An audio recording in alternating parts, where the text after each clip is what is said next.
Ezra chapters 4 through 6 and Psalm 137. Ezra chapter 4.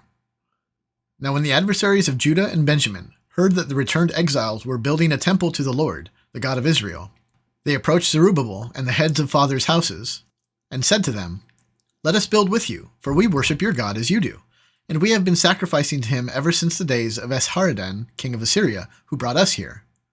But Zerubbabel, Jeshua, and the rest of the heads of the fathers' houses in Israel said to them, "You have nothing to do with us in building a house to our God, but we alone will build to the Lord, the God of Israel, as King Cyrus the king of Persia has commanded us." Then the people of the land discouraged the people of Judah and made them afraid to build, and bribed counselors against them to frustrate their purpose, all the days of Cyrus king of Persia, even until the reign of Darius king of Persia. And in the reign of Ahasuerus, in the beginning of his reign, they wrote an accusation against the inhabitants of Judah and Jerusalem. In the days of Artaxerxes, Bishlam and Mithridath and Tabeel and the rest of their associates wrote to Artaxerxes, king of Persia. The letter was written in Aramaic and translated. Rehum the commander and Shimshai the scribe wrote a letter against Jerusalem to Artaxerxes the king as follows.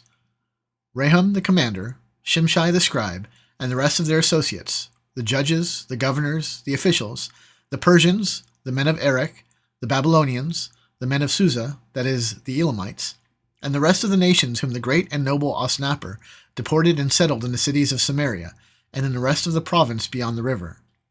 This is a copy of the letter that they sent. To Artaxerxes the king, your servants, the men of the province beyond the river, send greeting. And now be it known to the king that the Jews who came up from you to us have gone to Jerusalem. They are rebuilding that rebellious and wicked city. They are finishing the walls and repairing the foundations.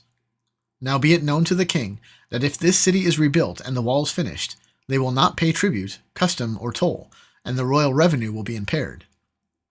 Now because we eat the salt of the palace, and it is not fitting for us to witness the king's dishonor, therefore we send and inform the king, in order that search may be made in the book of the records of your fathers.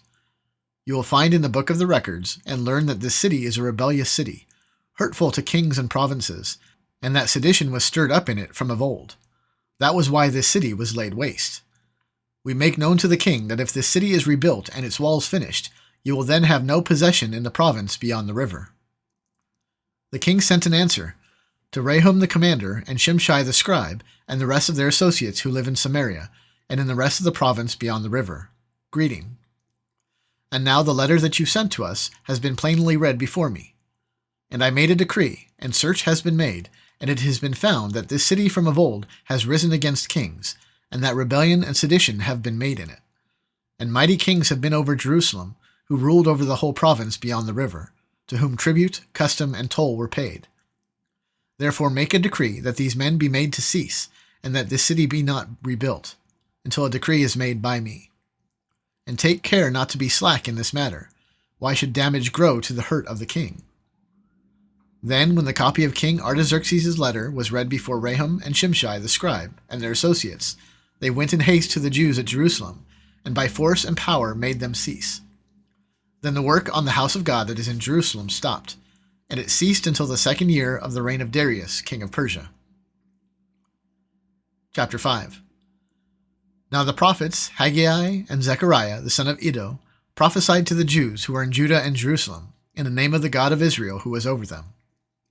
Then Zerubbabel the son of Shealtiel and Jeshua the son of Jozadak arose and began to rebuild the house of God that is in Jerusalem, and the prophets of God were with them, supporting them. At the same time, Tattenai, the governor of the province beyond the river, and Shethar-Bozenai and their associates came to them and spoke to them thus. Who gave you a decree to build this house and to finish this structure? They also asked them this, what are the names of the men who are building this building? But the eye of their God was on the elders of the Jews, and they did not stop them until the report should reach Darius, and then an answer be returned by letter concerning it. This is a copy of the letter that Tattenai, the governor of the province beyond the river, and Shethar-Bozenai and his associates, the governors who are in the province beyond the river, sent to Darius the king. They sent him a report, in which was written as follows. To Darius the king, all peace. Be it known to the king that we went to the province of Judah, to the house of the great God. It is being built with huge stones, and timber is laid in the walls. This work goes on diligently and prospers in their hands. Then we asked those elders and spoke to them thus: Who gave you a decree to build this house and to finish this structure? We also asked them for names, for your information, that we might write down the names of their leaders. And this was their reply to us: We are servants of the God of heaven and earth, and we are rebuilding the house that was built many years ago, which a great king of Israel built and finished. But because our fathers had angered the God of heaven, he gave them into the hand of Nebuchadnezzar, king of Babylon, the Chaldean, who destroyed this house and carried away the people to Babylonia. However, in the first year of Cyrus, king of Babylon, Cyrus the king made a decree that this house of God should be rebuilt, and the gold and silver vessels of the house of God, which Nebuchadnezzar had taken out of the temple that was in Jerusalem and brought into the temple of Babylon, these Cyrus the king took out of the temple of Babylon, and they were delivered to one whose name was Sheshbazzar, whom he had made governor. And he said to him, Take these vessels, go and put them in the temple that is in Jerusalem, and let the house of God be rebuilt on its site. Then this Sheshbazzar came and laid the foundations of the house of God that is in Jerusalem, and from that time until now it has been in building, and yet it is not finished. Therefore, if it seems good to the king, let search be made in the royal archives there in Babylon, to see whether a decree was issued by Cyrus the king for the rebuilding of this house of God in Jerusalem, and let the king send us his pleasure in this matter. Chapter 6. Then Darius the king made a decree, and search was made in Babylonia, in the house of the archives where the documents were stored. And in Ecbatana, the citadel that is in the province of Media, a scroll was found on which this was written: A record, in the first year of Cyrus the king. Cyrus the king issued a decree. Concerning the house of God at Jerusalem, let the house be rebuilt, the place where sacrifices were offered, and let its foundations be retained. Its height shall be 60 cubits, and its breadth 60 cubits, with 3 layers of great stones and 1 layer of timber. Let the cost be paid from the royal treasury, and also let the gold and silver vessels of the house of God, which Nebuchadnezzar took out of the temple that is in Jerusalem and brought to Babylon, be restored and brought back to the temple that is in Jerusalem, each to its place. You shall put them in the house of God.